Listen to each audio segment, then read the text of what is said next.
In a small, peaceful village nestled in the valley, there lived a laborer named Tom. Every morning, Tom would rise before the sun, grab his simple tools, and walk down to the fields with his trusty donkey. His life was simple, and he worked tirelessly.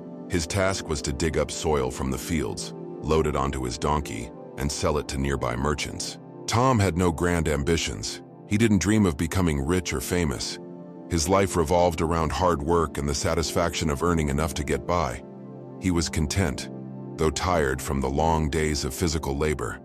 For Tom, life was about surviving, working, and going to bed early each night to start again the next day. One day, as Tom was digging near the edge of the field, his shovel struck something hard.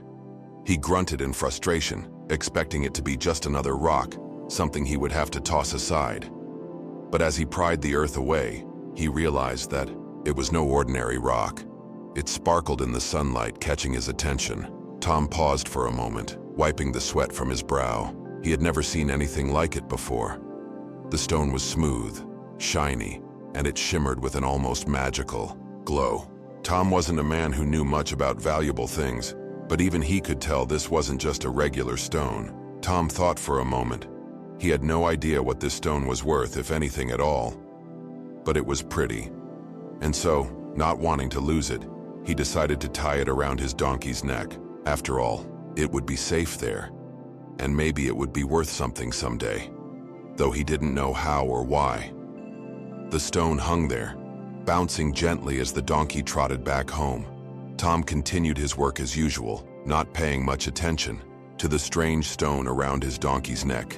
The day passed like any other, but little did Tom know, his life was about to change. It was late afternoon when Tom made his way into the village, as he always did. He was about to pass by the small grocery store run by a wealthy merchant named John. John was a man who had worked hard his entire life to build up his small business. His shop was a staple of the village, and his wealth allowed him to live comfortably. As Tom walked by, John noticed the glimmering stone hanging from the donkey's neck. It caught his eye, and he couldn't help but wonder what it was. He stepped outside, wiping his hands on his apron. "Hey, Tom, what's that you've got there?" John called out, pointing to the stone. Tom looked up and followed John's gaze.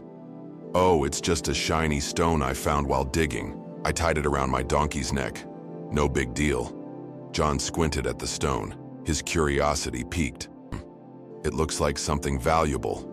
What are you doing with it?" Tom shrugged. "I don't know. It's just a stone. Maybe it's worth something, maybe not. I'm selling soil today, not stones." John stepped closer, studying the stone. "How about I buy it from you? I'll give you $50. Tom thought for a moment, considering the offer. $50 wasn't much in terms of his daily earnings, but it was still more than the stone had ever been worth to him. He nodded, feeling that he could use the money. "All right, $50 it is," Tom said. With a quick handshake, John bought the stone and placed it on a shelf in his shop, hanging it from the weighing scale. The shiny stone gleamed under the dim light of the shop, a mysterious object now part of John's business. Later that afternoon, a jeweler named Alex walked into John's shop. Alex was a man who had made a name for himself in the jewelry business, and he had an eye for rare and valuable stones. He was not one to waste time on trivial purchases, but when he saw the stone hanging on the scale, he couldn't help but be intrigued. "John," Alex said, stepping up to the counter, "where did you get that stone?" John smiled, feeling a sense of pride. "Oh, that? I bought it from Tom, the laborer. He was selling soil today, and I figured I could make a quick deal with him. Got it for just $50. Alex's eyes widened in surprise. $50? Are you serious? That's not just any stone, John. That's a priceless diamond. John blinked, caught off guard. A diamond? I thought it was just some shiny stone.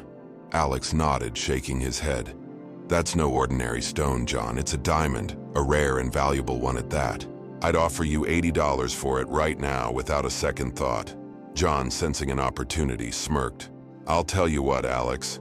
I'll sell it to you for $100. It's a fair price. Alex hesitated. $100. Dollars was a steep price for a stone he had only just recognized. He thought about it, calculating the potential resale value, but ultimately, he felt the price was too high. With a disappointed sigh, Alex left the shop saying, "Fine, I'll think it over, but I'll be back." Later that day, as John was cleaning his shop, another customer walked in. This man, named Ethan, was a jeweler who specialized in rare gems. He had been traveling for hours and had just stopped in the village when his car broke down. Ethan was no stranger to valuable stones, and the moment he saw the diamond hanging on the scale, he knew exactly what it was. "John," Ethan exclaimed, stepping up to the counter. "Is that the diamond I think it is?" John smiled and nodded. "It's a diamond, but I'm holding out for a good price. I've got a $100 offer on the table." Ethan, without hesitation, pulled out his wallet. "I'll take it for $100 right now." John, a little surprised by the quick offer but pleased with the sale, nodded. "It's yours." Ethan paid the money and took the diamond, leaving John with a sense of accomplishment. He had made a good deal. The next day, Alex returned to John's shop, eager to finalize the deal. He had thought about it overnight, but when he saw the empty space where the diamond had once hung, his heart sank. "Where's the diamond, John?" Alex asked, his voice tinged with frustration. John, grinning, replied, "Oh, Ethan came by yesterday and bought it for $100. Alex's face turned pale. $100? You sold it already? I should have bought it from you for $80. But I thought I could get it for less, just $20 cheaper. And now it's gone." John chuckled, shaking his head. "You knew it was a diamond, Alex, and still, you wanted to haggle over $20. The real fool is you." Alex stood there, stunned by the truth in John's words. He had missed the opportunity, overestimating his bargaining skills.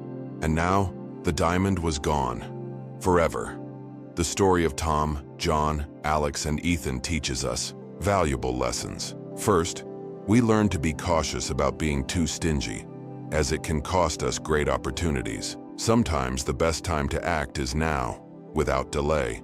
Don't let chances slip by, thinking you're too smart for them. The real fool is not the one who makes a fair deal, but the one who hesitates, bargains too hard, and loses out in the end.